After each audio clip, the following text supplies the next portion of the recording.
In this video, I'm going to show you how to switch back to personal account on Instagram, and we're going to start right away. Now, if you happen to switch to business or creator account, going back to your personal account is super easy. Now, on your Instagram account, you need to tap on your profile icon. It's in the bottom right hand corner of your screen.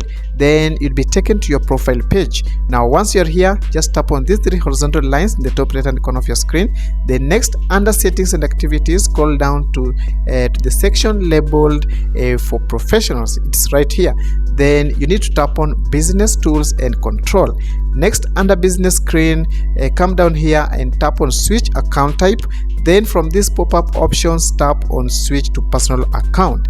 Then on this pop-up on your screen, again you need to tap on switch to personal account, and you'll be switched back to your personal account. So guys, that's how you can switch back to personal account on Instagram. I hope you found this video useful. If you did, please subscribe, like this video, and I'll see you in the next one.